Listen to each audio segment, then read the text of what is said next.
Olá, companheiros.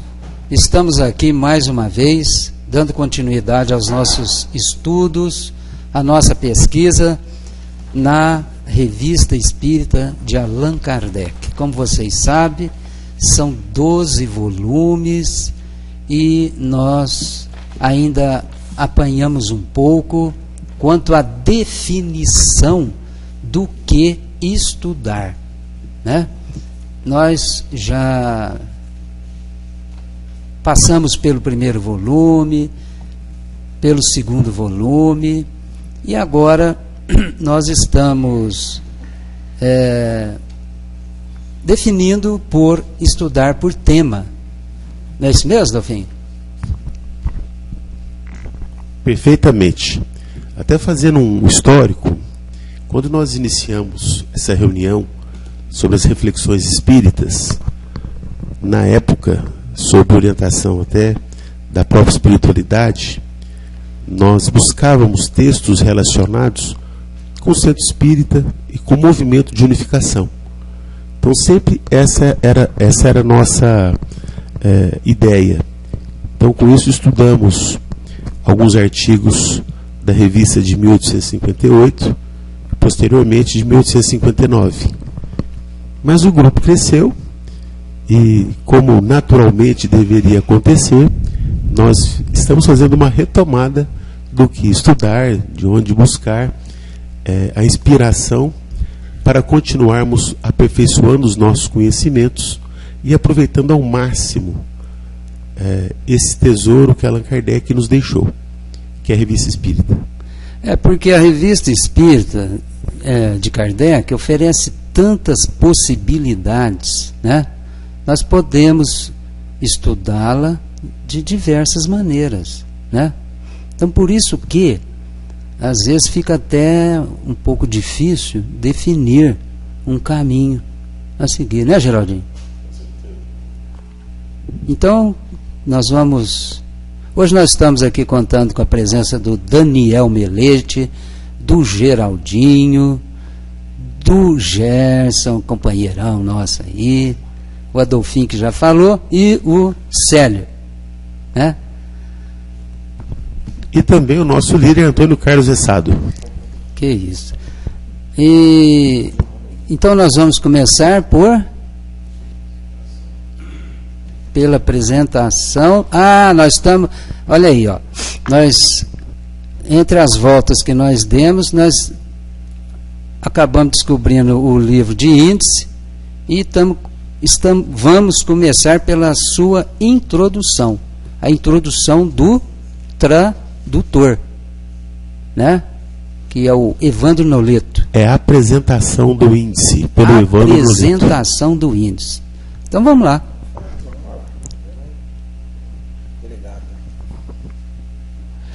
Então, Revista Espírita, Laboratório de Allan Kardec, 150 anos. O grande sucesso de O Livro dos Espíritos, lançado em Paris no dia 18 de abril de 1857, tirou do anonimato o missionário encarregado pela providência divina de materializar entre os homens a promessa de Jesus de ficar eternamente conosco. É possível que o próprio Allan Kardec se tivesse surpreendido com a extraordinária repercussão causada por aquele livrinho de apenas 176 páginas, cujo texto, distribuído em 2 colunas e dividido em 24 capítulos, continha 501 perguntas e respostas, acrescidas das notas com que o codificador as enriqueceu. As razões do sucesso, o fato de todas as grandes questões da metafísica e de moral ali estarem elucidadas da maneira mais satisfatória, todos os grandes problemas resolvidos, mesmo aqueles que os mais ilustres filósofos não puderam resolver. É natural, portanto, que o êxito suscitado pela divulgação das ideias novas provocasse uma enxurrada de cartas dirigidas a Kardec, a maioria interrogando o codificador sobre este ou aquele ponto da doutrina, embora algumas lhe relatassem os insólitos fenômenos espíritas que despontavam em toda parte, exigindo a sua explicação. E como se não bastasse, o fluxo crescente de visitantes que ocorriam à sua casa, inclusive a nobreza local e estrangeira, ansiando por esclarecimentos mais substanciais.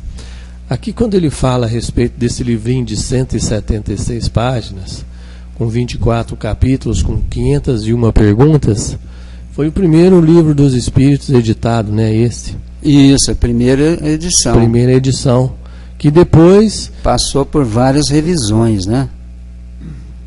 Exato, e depois passou para 1068 perguntas, né? 1018, desculpa.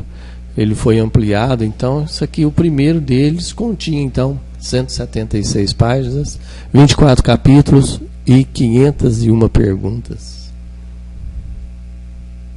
Dobrou, né? É, exatamente. Demorou, né? É interessante também nessa fala inicial, é que havia um interesse muito grande das pessoas por essas ideias novas. Então Allan Kardec era muito procurado, sendo em sua casa, para os locais aonde ele passava, ele era muito interrogado e havia muitos questionamentos, né? Então isso revela que o Espiritismo, desde o início, ele despertou muito interesse das pessoas, e inclusive da intelectualidade. Prova é que no finalzinho fala que ele era procurado por muitas pessoas da nobreza. Isso para nós também é muito importante, né? Então esse interesse inicial da intelectualidade, não esquecendo que Kardec também era um professor, um pedagogo, né? Portanto também um intelectual. Vamos na sequência então. Na verdade, praticamente por todas as classes sociais, né? Era procurado, né? Eu diria que inicialmente mais pela intelectualidade. Posteriormente, o Espiritismo se popularizou. Isso também aconteceu no Brasil. Inicialmente a doutrina vem pelas mãos da intelectualidade, seja pelos professores, jornalistas, membros do próprio exército brasileiro, enfim, pessoas que inclusive conheciam o francês, né, europeus, porque as primeiras obras que vieram para o nosso país vinham no original, né? Porque você vê uma obra que tinha um caráter científico, né? Realmente ela teria que atingir, ser acolhida por pessoal, né? Mais esclarecido. E de fato, depois com a popularização, né, vai abranger mais classes sociais, né? Todas as classes.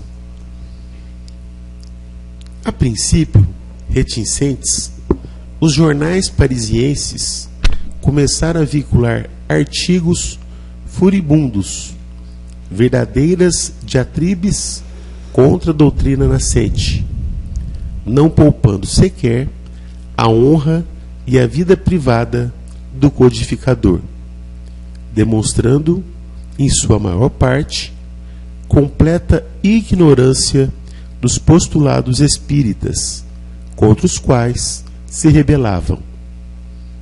É que vislumbravam uma nova ordem de coisas, capaz, quem sabe, de fazer desmoronar o pedestal em que se entronizavam.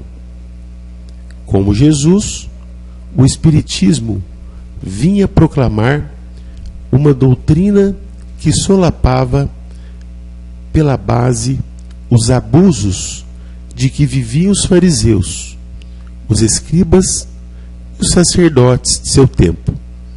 Assim, importava silenciá-lo o quanto antes no seu nascedouro, antes que se propagasse e que conquistasse a preferência da população, já cansada das religiões dogmáticas.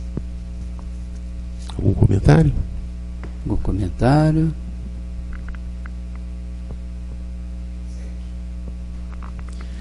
Naquela época, a Europa só dispunha de um único jornal dedicado à divulgação do espiritismo. E mesmo assim, em Genebra, longe do burburinho de Paris e praticamente fora do alcance dos leitores da Cidade Luz, contrariamente ao que ocorria nos Estados Unidos, favorecidos com 17 jornais consagrados ao espiritismo. Foi quando Allan Kardec se deu conta da, abre aspas, imperiosa necessidade de criar uma folha que periodicamente pusesse os estudiosos dos fenômenos espíritas a par do que se passava no mundo e os instruísse de modo ordenado sobre as mais variadas questões doutrinárias, a despeito de lhe faltar o tempo necessário para semelhante empreendimento, considerando-se os seus afazeres pessoais, inclusive os voltados para a sua própria subsistência. Fecha aspas. Esse nós encontramos na Revista Espírita, na apresentação do autor Evandro Londeto, 1858. A tarefa não era fácil e implicava gastos de certa gravidade. A princípio, Kardec procurou alguém que pudesse patrocinar a obra, colaborando financeiramente para que ela viesse à luz. Mas razões providenciais fizeram com que não lograsse o êxito desejado. Mesmo assim, diz ele, abre aspas, apressei-me a redigir o primeiro número e fiz-lo circular a 1º de janeiro de 1858. Então aí nós já temos aí uma história do início da imprensa espírita. Perfeitamente. Né? Ele comenta aí daquele jornal na Bélgica, né? Suíça. Isso. E os jornais em maior número nos Estados Unidos, né? 17. E aí Allan Kardec começa, né, com o título de Jornal Psicológico, né? Jornal de Estudos Psicológicos. Famosa Revista Espírita. Interessante aqui também a comparação que é feita aqui na apresentação entre o trabalho de Jesus em seu tempo e o trabalho do Espiritismo. Ou seja, Jesus também, ele, de certa forma, ele se opôs às autoridades da época. Ele foi contra, né, de certa forma, ao que se pensava ou que se divulgava em termos de religiões. Então Jesus foi uma espécie de quebra de paradigmas, porque ele trouxe uma ideia nova, uma boa nova. O Espiritismo também, porque ele veio para, eu diria que trazer o Espiritismo no seu verdadeiro eixo, fazer uma correção de curso, uma vez que os ensinamentos espíritas eram contrários a determinados interesses das religiões de um modo geral. Religiões que eram dogmáticas e que ensinavam, e muitas ensinam até os dias de hoje, uma fé cega, enquanto Kardec trouxe um outro conceito, o de fé raciocinada. Então Kardec assim diz: apressei-me a redigir o primeiro número e fiz-lo circular a 1º de janeiro de 1858, sem haver dito nada a quem quer que fosse. Não tinha um único assinante e nenhum fornecedor de fundos. Publiquei-o correndo eu exclusivamente todos os riscos, e não tive do que me arrepender, porquanto o resultado ultrapassou a minha expectativa. A partir daquela data, os números se sucederam sem interrupção, e esse jornal se tornou um poderoso auxiliar meu. Fecha aspas. Isso nós encontramos no livro Obras Póstumas.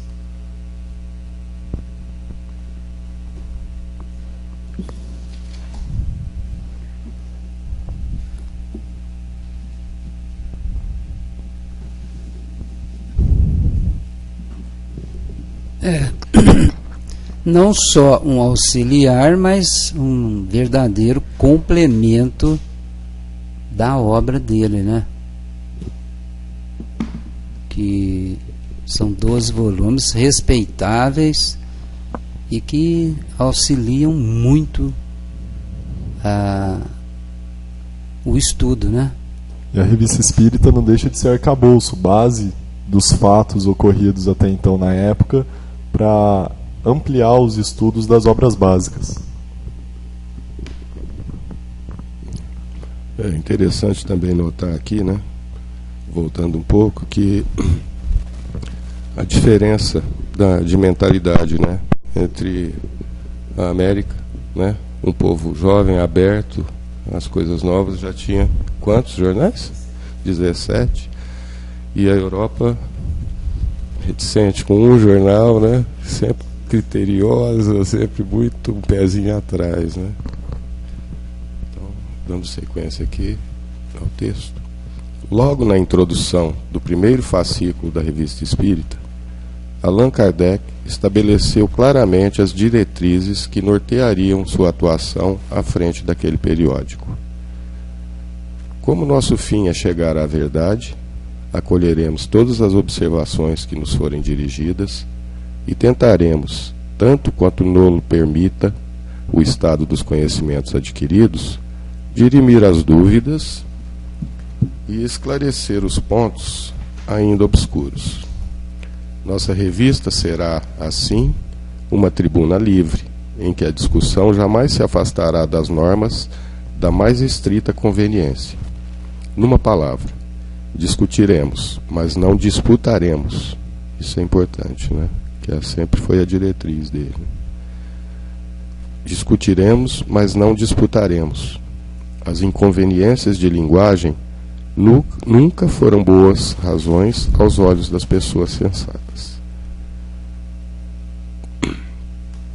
Do ponto de vista da apresentação, a Revista Espírita manteve as características das publicações científicas, circulava entre subscritores e a venda pública, semelhante às suas congêneres do século XIX. Era facultativa dos livreiros e dos escritórios postais. Impressa em papel jornal, contava com 32 páginas, caderninhos de 2 colunas em oitava, e eu não descobri ainda, viu, Célio, o que é em oitava. Seu tamanho era de 23,5 por 15 centímetros, com peso estimado em 30 gramas. As páginas estavam compostas... Eu estou achando que o oitavo deve ser formato 8. Não é porque ele fala o corpo. Ó. As páginas estavam compostas por 40 linhas impressas em corpo 12. Não, corpo é fonte. Sim. Mas a oitava não seria o recorte do papel? Formato 8. Pode ser, formato 8. 23,5 por 15. Formato 8 é pouco maior do que o A4. Seria um ofício. 23,5 por 15. Não, esse 15 é mais, a medida de 15. É mais assim, 30 e pouco, 33. Não, a 23,5 por 15 é o tamanho da página, né? Uhum. Então, se você pegar 23,5 por 15, ela vai ter o dobro, né? Se você abrir, né? Se abrir, ela vai ter o dobro. Vai sair, cair no formato 8. Pode ser sim. Então, as páginas estavam compostas por 40 linhas impressas em corpo 12 e sua apresentação era rústica, com capas de papel. E no adendo aqui, a tradução de Davi Caparelli, 2003. Só um comentário. Eu fico muito feliz porque eu sou membro da Liga de Pesquisadores do Espiritismo. Isso mesmo. E a Liga, ela tem algumas publicações. Inclusive tem um artigo nosso lá sobre José Marques Garcia. Para poder apresentar esse trabalho e outros trabalhos, qualquer pesquisador ele tem que seguir a metodologia científica, como se fosse num encontro acadêmico, né? Qualquer encontro universitário, né? Então tem todo esse rigor da academia. E por que isso me fascina? Porque Allan Kardec aqui ele está dizendo que também a Revista Espírita, a sua época, ela seguiu o rigor acadêmico. Então isso é muito importante, porque o Espiritismo durante muito tempo ele ficou distante dessa, eu diria que desse rigor acadêmico, dessa preocupação metodológica que Allan Kardec sempre teve. Então a força da doutrina espírita está justamente aí. Inclusive, Adolfo, ele tendo essa característica forte do aspecto científico, ele nem por isso ele menosprezou o lado moral. Ele levou a coisa num equilíbrio entre ciência e moral, né, Sérgio? E nós brasileiros não fizemos isso. Não continuamos, né? E é importante fazer isso, porque senão a gente pode cair aí num fanatismo, não absorver como deveríamos absorver os conhecimentos, né? Porque ele faz fundamentais da doutrina. Ele faz uma outra observação fantástica, né? A revista é um laboratório. Ela é um local onde tudo deve ser debatido com respeito, ouvindo as ideias, e onde os trabalhos devem ser apresentados seguindo um rigor metodológico. Por que para nós isso é importante? Essa questão do rigor metodológico. Porque às vezes no movimento espírita nós encontramos companheiros que fazem defesa de determinadas teses ou determinadas ideias sem uma base acadêmica. Ou seja, a partir da leitura de um livro, a partir de uma fonte, de um autor, ou até mesmo de um espírito, o companheiro já traz isso como se fosse uma verdade. E não aceita o debate, não aceita o questionamento. Isso é muito sério, né? Então, quando Kardec ele diz que a revista, a função dela era promover o debate, mas à luz do pensamento metodológico, ou seja, de alguém que fez uma pesquisa, que fez observações, que buscou fontes, que buscou vários autores espirituais, vários médiuns, que se utilizou de uma metodologia, porque é isso que ele fez. E a ciência não vem contradizer em si todos os princípios aqui ensinados, ela vem muito pelo contrário, vem reforçar, ela vem dar mais credibilidade a tudo que foi passado nos estudos e nas discussões, aplicando por várias vezes como essência a tolerância em todos os seus aspectos.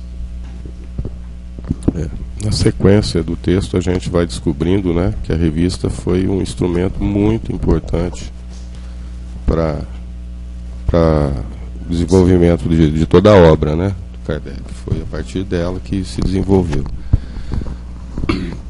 No final de cada ano, os fascículos correspondentes eram reunidos.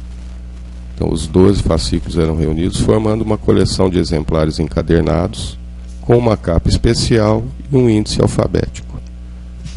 É da responsabilidade direta de Allan Kardec a publicação de todos os fascículos, desde o primeiro, que circulou em 1º de janeiro de 1858, até o que foi dado a lume em abril de 1869, uma vez que já se achava composto quando da desencarnação do mestre, ocorrida no mês anterior. Isso não significa que a tenha redigido sozinho, pois a revista contou com a colaboração de centenas de participantes, encarnados e desencarnados, franceses e de outras nações, dentre os quais cientistas, literatos, filósofos, religiosos e homens do povo. Foi um encontro. Foi um né? encontro, foi um... Apesar que ele que coordenava tudo. Ele coordenou, mas foi um grande encontro, aberto, né, a todos que quisessem. Uma tribuna livre, Isso, como ele disse. Muito bonito, né? Determinada propriedade, né? Cada um podia participar e ele analisando aquilo, né? Cada qual ajudando a lançar na sua respectiva esfera de ação os alicerces sobre os quais se ergueria o portentoso edifício do Espiritismo. Então é muito importante isso, né? Cada um deles participando e cada um divulgando isso para mais gente, né? E por aí foi. Era um centro de informações. Informação e divulgação. Um centro de processamento. Olha que beleza. Tudo muito criterioso, né? Muito bem discutido. E podia até chupar bala, né, Gerson? Podia, tá vendo? Tinha O Allan gravação. Kardec, eu tenho certeza que ele não ia implicar com a minha balinha.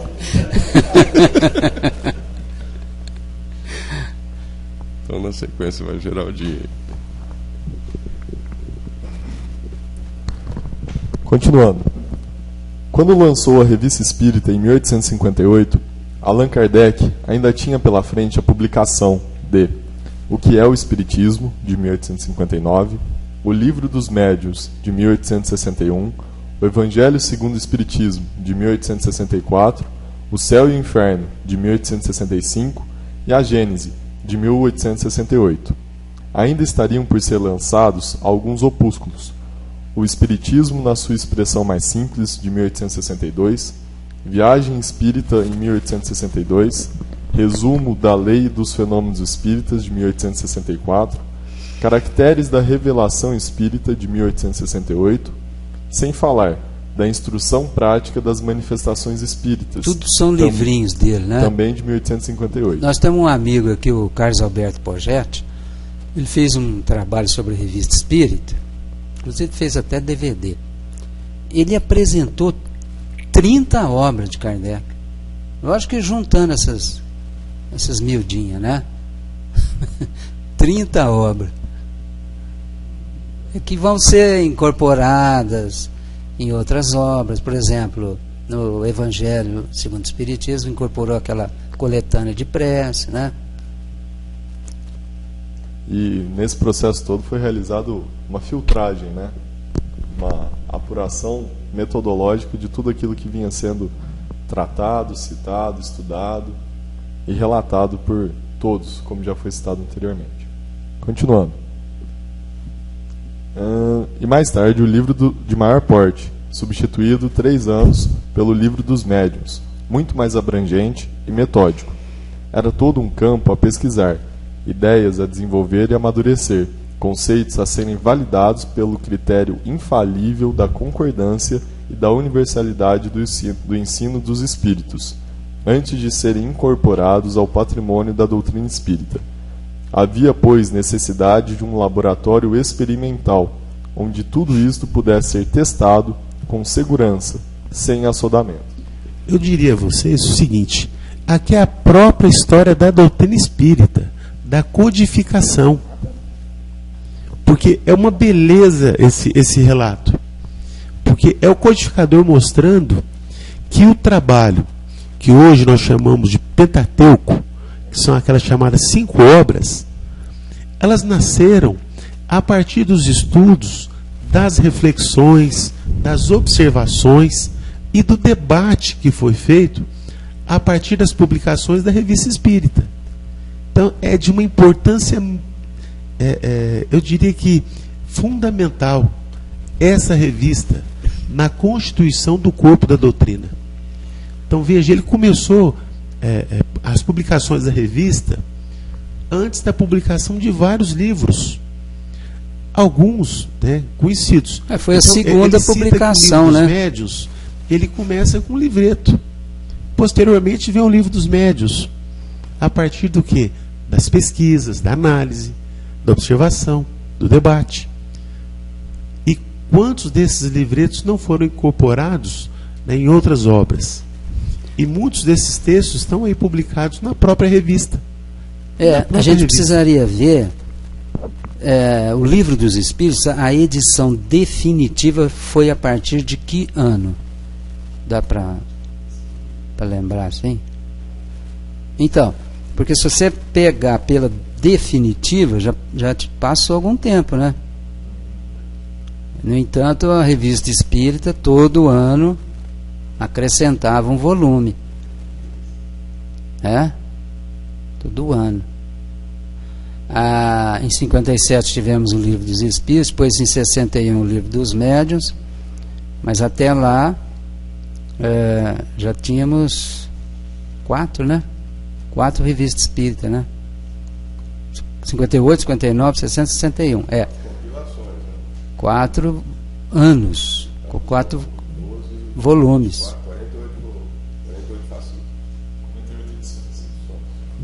No caso, são 48 edições, já que cada mês era lançada um jornal da Revista Espírita. A gente conta volume por ano. Então eram 4 volumes desse aí, de 400 páginas. É que nós estamos falando, Tonho, que a revista, a sua publicação, era mensal. Sim. Claro que hoje nós encontramos num volume, né, 12 meses, né, mês de janeiro até dezembro. Isso tudo hoje num livro. Mas as publicações eram mensais. O que fomentava mensalmente o debate, a análise, a reflexão. Mensalmente. Extremamente dinâmico, né? Imagina, todo mês novas informações que chegavam, novos debates, né? Novos esclarecimentos, e tudo isso ele transcrevendo, já servindo de subsídio para os próximos livros, né? E o edifício crescendo, né? É o que ele chamou de laboratório. É o laboratório. Continuando. Ora, a Revista Espírita foi esse laboratório inestimável, espécie de tribuna livre, utilizada por Allan Kardec para sondar a reação dos homens e a impressão dos espíritos acerca de determinados assuntos, ainda hipotéticos ou mal compreendidos, enquanto lhes aguardava a confirmação.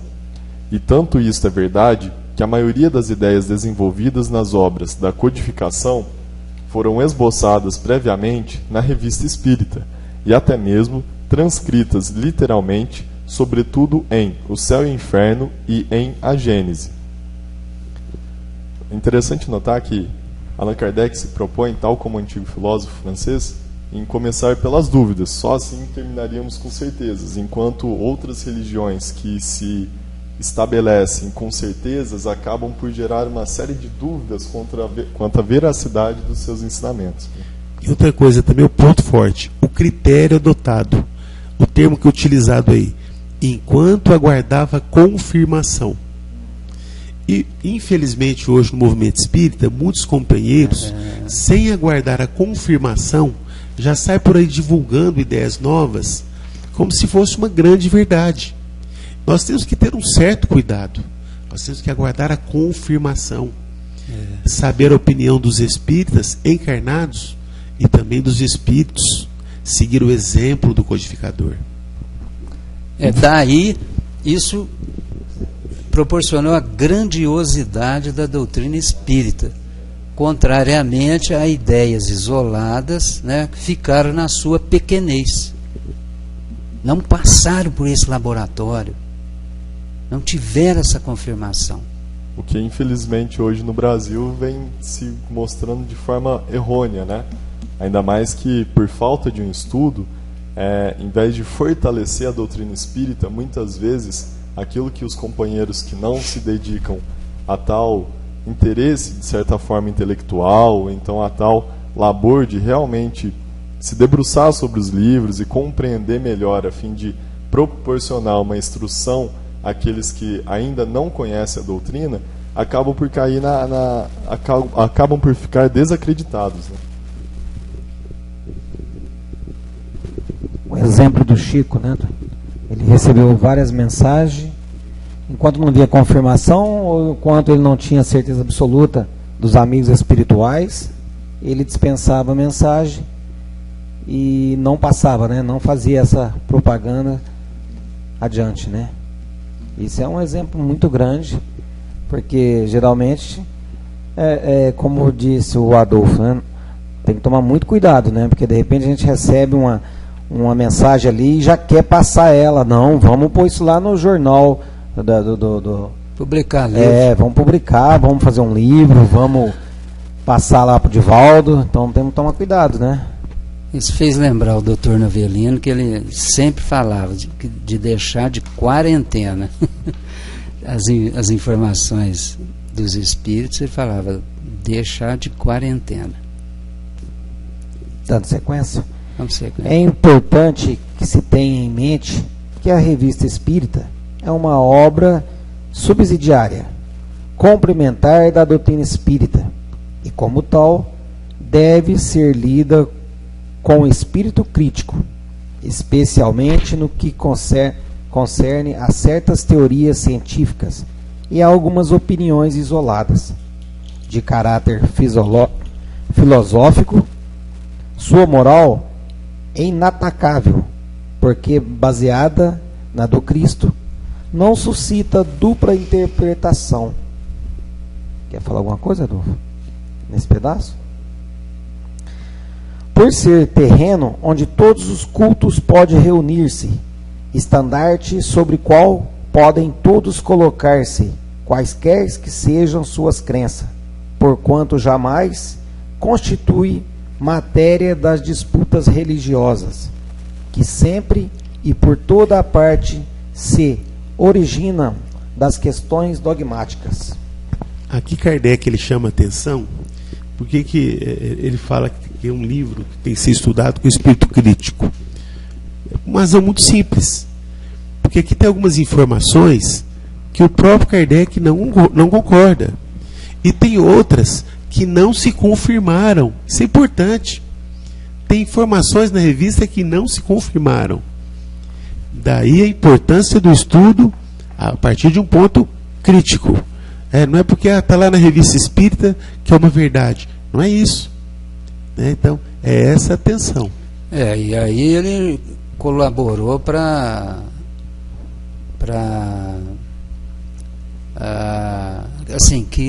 a formação de adeptos conscientes, né? Conscientes, uma consciência crítica, junto à fé inabalável. Pelas próprias características em que se apresentava o Jornal de Estudos Psicológicos, pelos assuntos abordados, riquíssimos em fatos da fenomenologia mediúnica, e pela possibilidade da réplica e tépicas a que seus artigos davam margem, o estilo da Revista Espírita é necessariamente leve e agradável, vazado em linguagem simples e acessível aos não iniciados, apresentando as matérias de forma clara e objetiva, sem tergiversações de qualquer natureza.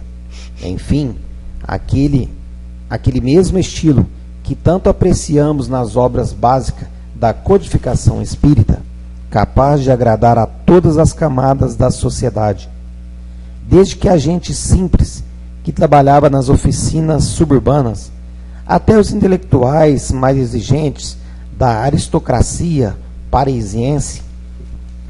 Só um minutinho. E um outro ponto aqui que eu gostaria de destacar. Então ele pega e fala que a revista tinha réplica e tréplica. Eu não conheço revista, com todo respeito às doutrinas irmãs, às espiritualistas, não conheço nenhuma revista ou jornal que também que dê esse espaço para réplica e tréplica. Então, normalmente, um veículo de comunicação de uma determinada religião, ele faz a defesa dos seus postulados. Em alguns casos, até agride outras religiões. Aqui não, né? Então, é realmente uma quebra de paradigma.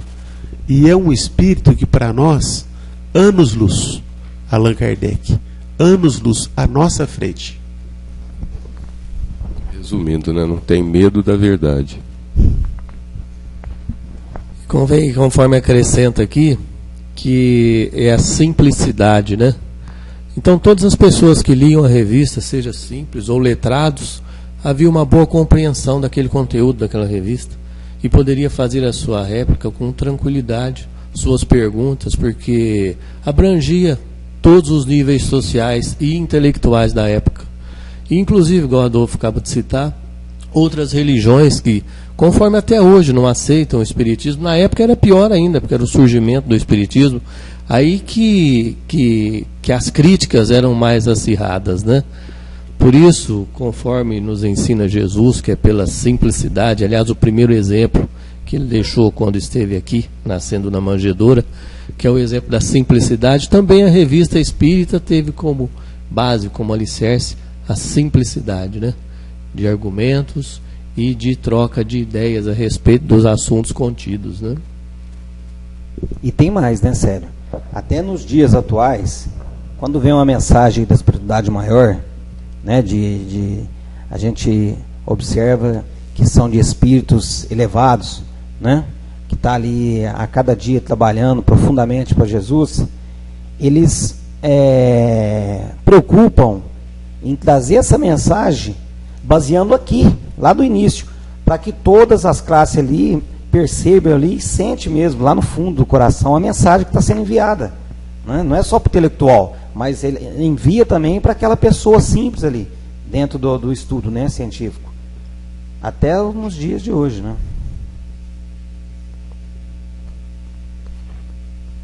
Continuando aqui, mais uma parte.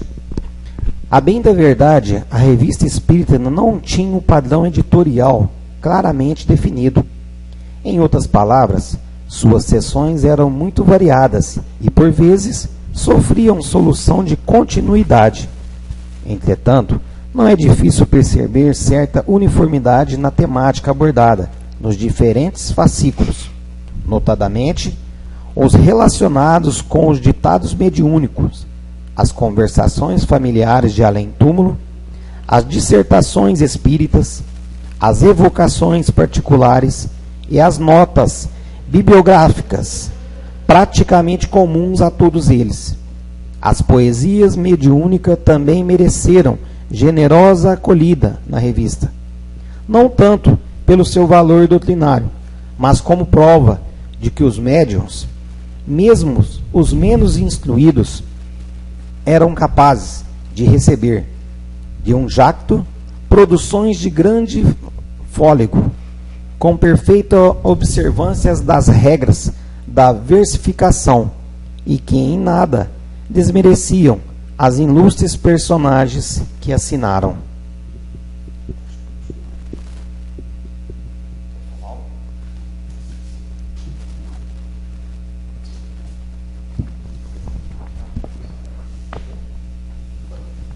Então, continuando. Como se tratava de um periódico mensal, muitas vezes Allan Kardec transcrevia artigos e notícias de jornais nacionais e estrangeiros sobre os mais variados assuntos, desenvolvendo-os e correlacionando-os com os postulados espíritas. Então veja bem que já nessa época a troca de conhecimentos de outros países já era frequente, né? Conforme nós vimos aquele escritório de publicação, né? Era um escritório de distribuição dessa revista, hoje feito pelo SEDEX com facilidade. Naquela época tinha os escritórios que levavam essas revistas a todos os países, né? Isso emprestava à revista um caráter de perene atualidade, identificando-a com os problemas e as preocupações da Paris do Segundo Império: suicídio, epidemias, pena de morte, duelos, assassinatos. Nada escapou da argústia do codificador, que dele se aproveitava para editar aos leitores, por meio de comentários judiciosos e oportunos, quantos espíritos desencarnados foram evocados a partir de referências extraídas dos jornais e que brindaram os leitores da revista espírita com o testemunho da sua própria experiência. Então veja bem o efeito maravilhoso que tinha essa revista, né? Que abrangia vários assuntos desconhecidos na época. Vamos falar a respeito do suicídio, por exemplo, né? O que acontecia com o espírito de um suicida, que depois foi, lógico, abrangendo essa área com mais conhecimento, mas na época era uma coisa assim totalmente desconhecida e com muitos erros de interpretação, né? Não interpretação da revista, pelas pessoas desconhecerem o conteúdo, né? Então fazia uma interpretação totalmente errônea a respeito desses fatos, né? Muitos detalhes de toda a ordem, até então inimagináveis sobre a vida de além-túmulo, ainda não dispunhamos das obras de André Luiz. Foram revelados inopinadamente por esses repórteres do mundo espiritual e estampados no Jornal de Estudos Psicológicos de Allan Kardec. Então, veja bem o tanto que André Luiz foi importante no esclarecimento de várias situações do mundo espiritual. Mas nessa época não tinha esse conhecimento ainda do André Luiz disponível para todos nós, né? Então, como era mais difícil até a interpretação. Como a revista espírita teve um caráter de abranger a todas as pessoas e levar um conhecimento muito vasto para muita gente que estava sem esclarecimento, né? Aqui é interessante, né? De novo, a figura do Francisco Cândido Xavier, esse espírito maravilhoso também que esteve entre nós e que através da sua faculdade mediúnica, eu me lembro de pelo menos um acidente que ocorreu no edifício Joelma, em São Paulo, onde morreram muitas pessoas, e posteriormente veio um livro do Chico Xavier com relatos de espíritos que participaram desse acontecimento, inclusive dando uma versão espiritual para os fatos. Nós que recentemente assistimos aí, acompanhamos pela imprensa, pela televisão, pela internet, lá no Rio Grande do Sul, também um desencarne coletivo, uma tragédia envolvendo mais de 200 pessoas, né, o número de mortos, e de uma maneira muito trágica. Em breve, os repórteres do mundo espiritual, espíritos que participaram desse resgate coletivo, eu diria assim, estarão nos trazendo a lume as suas impressões a partir de questões espirituais, né, do porquê desse acontecimento. Evidentemente que do ponto de vista material, a polícia está fazendo o seu trabalho, né, e os responsáveis serão penalizados. Muito embora há uma diferença muito grande, e aqui nós temos um especialista no setor jurídico, ele pode confirmar ou não, mas há uma diferença muito grande entre a justiça do ponto de vista material ou do ponto de vista humano e a justiça sob o ponto de vista espiritual. Até gostaria que o Geraldinho tecesse alguns comentários sobre isso. Bom, no pouco que eu sei, a um primeiro momento é muito complicado querer uma justiça imediata. A gente tem que saber respeitar o nosso tempo material, mas também o tempo da espiritualidade, que vem nos explicar e nos confortar de acordo com a necessidade, de acordo com o merecimento. E às vezes somos motivados por motivos principalmente levianos, baixos, relacionados às nossas próprias imperfeições, tais como raiva, inveja, uma tendência em um primeiro momento de agredir o outro, de colocar a culpa no outro e nunca em nós mesmos. E nesse ponto é interessante ver que nunca estaremos desamparados pela justiça divina.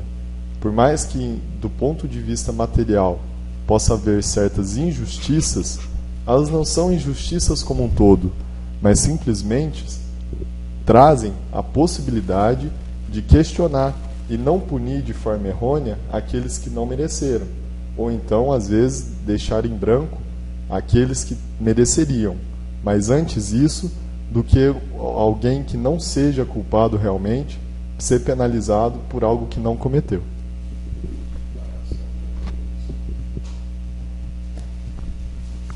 Então, continuando, não é de admirar que muitos jornais, sobretudo os que refletiam o pensamento da igreja dominante, ou que com ele simpatizavam, resolvesse assentar as suas baterias contra o espiritismo. Através da publicação de artigos virulentos, quase sempre marcados pela falta de urbanidade e pelo rancor indisfarçável de seus autores, quando não atacavam pura e simplesmente o codificador, em sua honra e em seus interesses, várias vezes, diz Allan Kardec. Já nos perguntaram por que não respondemos em nosso jornal aos ataques de certas folhas dirigidos contra o espiritismo em geral, contra seus partidários e, por vezes, contra nós. Acreditamos que o silêncio, em certos casos, é a melhor resposta. Aliás, há um gênero de polêmica do qual tomamos por norma nos abstermos. É aquela que pode degenerar em personalismo. Não somente ela nos repugna, como nos tomaria um tempo que podemos empregar mais utilmente. Entretanto, há polêmica e polêmica. Uma há, diante da qual não recuaremos jamais. É a discussão séria dos princípios que professamos. Veja que moral do Allan Kardec, simplesmente quando ele era atacado pelo jornal ou pela conduta dele, ele simplesmente silenciava. Então, uma pessoa de moral ocupava o tempo dele no jornal e o espaço no jornal para falar coisas úteis, ao invés de ficar também tentando denegrir a pessoa que estava atingindo, né? Então, aí a gente já percebe a moral elevada da pessoa ser agredida e não revidar, e simplesmente manter, né, o direcionado o jornal para o bem, para o esclarecimento das pessoas. Tanto é que, conforme no início aqui, primeira edição, ele não tinha patrocinador, então foi feito do bolso dele. Então já está aí uma grande dedicação da pessoa, né? Já tirar um recurso financeiro próprio para editar um jornal e uma coisa que somente para levar o bem no semelhante, sem esperar nada em troca, só pelo amor ao próximo, né? Interessante a aplicação dos próprios ensinamentos, né? Para que difundir, para que divulgar algo que vai dar ensejo à raiva, a sentimentos baixos que atrasarão por vezes ao desenvolvimento de todos, né? E uma outra coisa também é a humildade. Quer dizer, o espírito do nível de Kardec, com o trabalho que ele estava realizando, quando recebia algumas críticas, ele se calava. Esse é humilde. Via de regra, o que nós fazemos? Quando a pessoa pisa no nosso calo, como se diz, né? Então, ele está anos luz à nossa frente mesmo. Fiel a esse princípio e sem jamais se afastar da moderação e da conveniência, Allan Kardec serviu-se de inúmeras vezes das páginas da Revista Espírita para refutar as aleivósias assacadas contra o Espiritismo. Eis uma pequena amostra. Refutação de um artigo do Universo, maio de 1859, e resposta à réplica do abade Chesnel, no Universo, julho 1859. Então aqui tem a citação de pelo menos duas situações em que ele faz a defesa dos postulados espíritas. Isso ele sempre fez, mas a sua moral ele se calava. Resposta do Sr. Allan Kardec à Gazeta de Lyon, outubro de 1860. A Bibliografia Católica contra o Espiritismo, janeiro de 1861. Resquícios da Idade Média, o Auto de Fé de Barcelona, novembro de 1861. Respostas de uma senhora a um eclesiástico sobre o Espiritismo, maio de 1862. Suicídio falsamente atribuído ao Espiritismo, abril de 1863. Primeira carta a um padre Mao Zedong, julho de 1863. Pastoral do Bispo de Argel contra o Espiritismo, novembro de 1863. Reclamação do Abade Barrican, julho de 1864. Nova tática dos adversários do Espiritismo, junho de 1865. O Espiritismo só pede para ser conhecido, setembro de 1866. Então são várias citações de defesas que ele fez do Espiritismo, né? É importante. E que isso merece também um estudo nosso, viu? Para cada uma dessas defesas. Como é que ele... como é que ele agia? Isso mesmo. A despeito de tantos artigos Uma em pessoa defesa... que fez isso agora nos nossos dias, apesar de já ter desencarnado, é Herculano Pires, né? O melhor metro que mediu Kardec. Ele sempre estava esclarecendo, televisão, né? Muito bem. Participava assim de debates.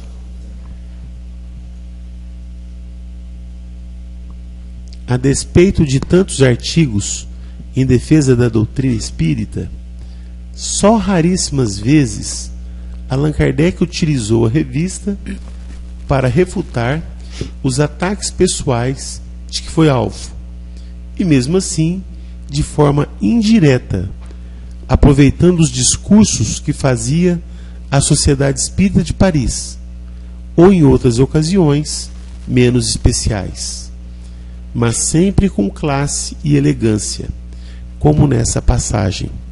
Abre aspas.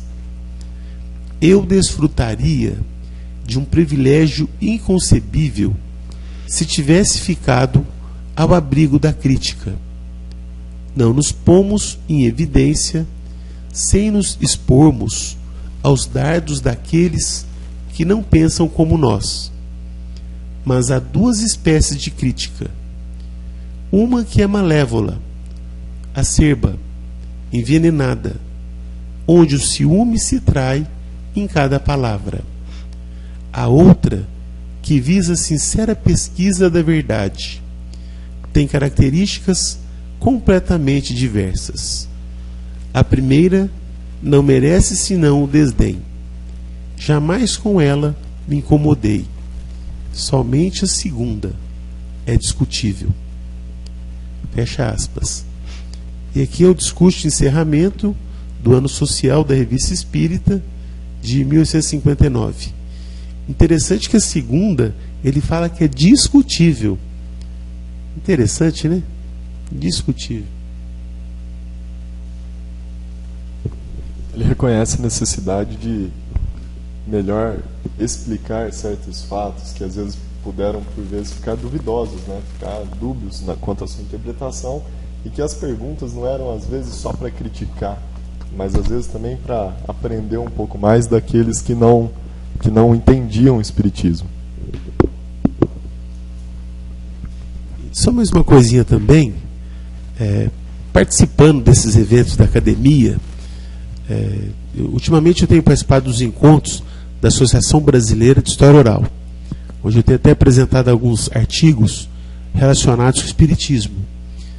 E normalmente o que acontece? A pessoa apresenta o seu trabalho, posteriormente tem uma espécie de uma banca, onde as pessoas fazem críticas ao trabalho.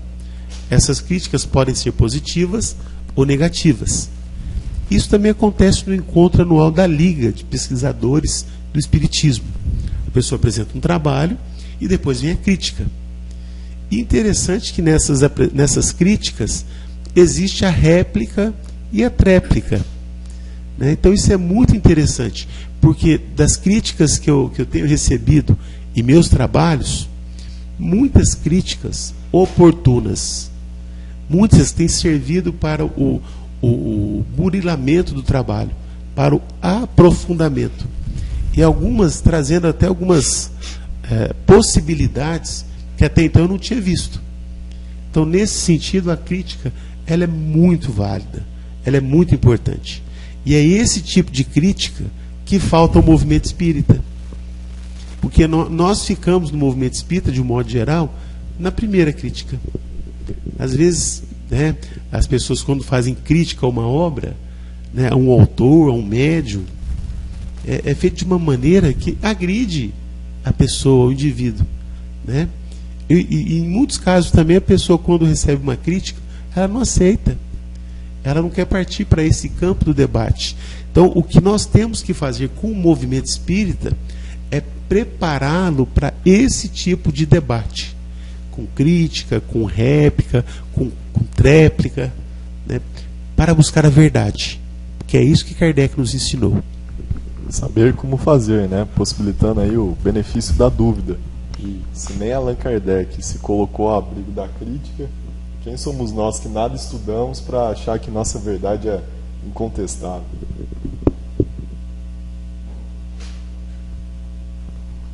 Seguindo. Terminou esse aí? Faltam 2 páginas.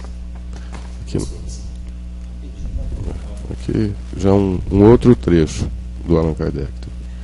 Deixando aos nossos contraditores o triste privilégio das injúrias e do personalismo, não os seguiremos no terreno de uma controvérsia sem objetivo. Dizemos sem objetivo porque jamais os levaria à convicção. Ademais, seria pura perda de tempo discutir com pessoas que não têm a menor noção daquilo que falam. Só temos uma coisa a dizer-lhes: estudai primeiro, depois veremos. Temos mais que fazer do que falar a quem não quer ouvir. Afinal de contas, o que importa é a opinião contrária deste ou daquele. Terá essa opinião tão grande importância que possa deter a marcha natural das coisas? Assim, deixando a incredulidade unir a nossa volta, jamais nos desviaremos do caminho que nos é traçado pela própria gravidade do assunto que nos ocupa.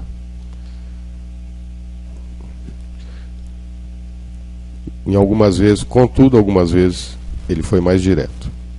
Sempre honrei os meus negócios, não importa a que preço de sacrifícios e de privações. Nada devo a quem quer que seja, enquanto muitos me devem, sem o que teria mais do dobro do que me resta. Assim, ao invés de subir, desci na escala da fortuna. Está justificando, né? Tem hora que tem um desabafozinho também. E tem esta outra. Jamais pedi qualquer coisa a alguém. Ninguém jamais me deu algo para mim pessoalmente. Nenhuma coleta de 1 centavo qualquer veio prover as minhas necessidades. Numa palavra, não vivo a expensas de ninguém, porquanto das somas que me foram voluntariamente confiadas no interesse do Espiritismo, nenhuma parcela foi desviada de meu proveito. Isso é porque ele foi muito criticado de que ele desviava os dinheiros dos livros, da revista, em benefício próprio. Então, em sua honra e sua moral, ele foi muito criticado. E, na verdade, ele colocou muito do seu dinheiro, das suas posses, do movimento espírita. Coloca daquela maneira, isso que você traz para hoje, né? Aquilo da pessoa não conhece a fundo, não conhece a pessoa, não conhece o caráter da pessoa. Aquele lá está ganhando um dinheirão, olha lá, só pode ter coisa errada. Quer dizer, está utilizando os incrédulos, no caso assim, a gente se remeter à época, a gente vai pensar nisso, né? As pessoas falam assim, está utilizando os incrédulos para fazer fortuna, para ganhar dinheiro, né? Alguma coisa desse tipo. Se não me engano, é Chico que fala que se compadecer da infelicidade alheia é muito fácil, né? Difícil é saber ficar feliz com a felicidade do outro, com o sucesso do outro. Verdade. Como vemos, a Revista Espírita põe a nu a intimidade do codificador do Espiritismo, não-lo revelando tal qual se mostrava em sua vida privada, real, verdadeira, autêntica, sem laivos de santidade e sem se afastar do comum dos mortais, realmente. Porque jamais se disse ou se impôs como missionário, como predestinado de uma revelação, que sem ele não chegaria aos deserdados da terra. porque sabia que os desígnios divinos não se assentam na cabeça de um homem. Enfim, porque estava convicto de que a doutrina espírita não era dele, mas dos espíritos, essas grandes vozes dos céus, que nos tempos preditos, abre aspas, vinham restabelecer todas as coisas, dissipar as trevas, confundir os orgulhosos e glorificar os justos. Fecha aspas. Mas é a humildade dele, porque hoje lá na Liga, né, de pesquisadores do Espiritismo, o que se discute é o seguinte: ele é o fundador do Espiritismo. Não existe Espiritismo antes de Allan Kardec. Claro que o ensinamento é dos Espíritos, né? Os Espíritos é que nos trouxeram a revelação, os Espíritos que nos trouxeram a lei de Deus, mas quem é que organizou, quem é que edificou e quem é que transformou esses ensinamentos, né, de uma maneira científica, filosófica e religiosa é Allan Kardec. Então ele é sim o criador do Espiritismo. Mas mais uma vez aqui, não poderia ser de forma diferente, né? A grandeza do homem se mostra na humildade, não é? Em momento algum ele se colocou como algo especial, como, né? Ele deixa bem claro que ele é mais um trabalhador, né? Ele deu um tratamento pedagógico, filosófico, científico a essas informações, né? E também na moral, né? Ele foi o meio. Provando que é a mesma moral de Jesus, né? Daí o restaurador do Evangelho que Jesus mencionou. Bom, para finalizar agora esse artigo, no ano do sesquicentenário do lançamento da Revista Espírita, nada mais justo do que conhecer a alma de Allan Kardec, gozar de sua intimidade, acompanhar passo a passo da marcha do Espiritismo nascente, as dificuldades para sua implantação, as lutas que teve de vencer para fincar as balizas de uma nova era, para a regeneração da humanidade. E essa epopeia sem par, essa trajetória admirável, escrita em caracteres irrecusáveis, está toda inteira nas páginas da Revista Espírita, nessa coletânea de 12 volumes, patrimônio inalienável dos espíritas, do mundo inteiro, que merece lida, meditada e amada, como tudo que saiu da pena daquele que renasceu na França, aos 3 de outubro de 1804, com a sagrada missão de abrir o caminho ao Espiritismo, a grande voz do Consolador, prometido ao mundo pela misericórdia de Jesus Cristo. Fecha aspas. Essa nota é de Francisco Cândido Xavier, A Caminho da Luz. Brasília, Distrito Federal, 1º de janeiro de 2008. Evandro Noleto Bezerra, tradutor. Então, chegamos ao fim desta apresentação, né, da Revista Espírita, né, Adolfo? Também da doutrina, da revista, né? Então, nós podemos encerrar? Podemos? Então, vamos encerrando aqui, né? Mas este estudo muito proveitoso, de muita luz, né? E que nós possamos usar esses conhecimentos complementares, né? E ao mesmo tempo fundamentais do conhecimento da doutrina espírita na sua vivência e divulgação destes ensinamentos, né? Lembrando que o grande objetivo do espiritismo é a transformação moral da humanidade, né?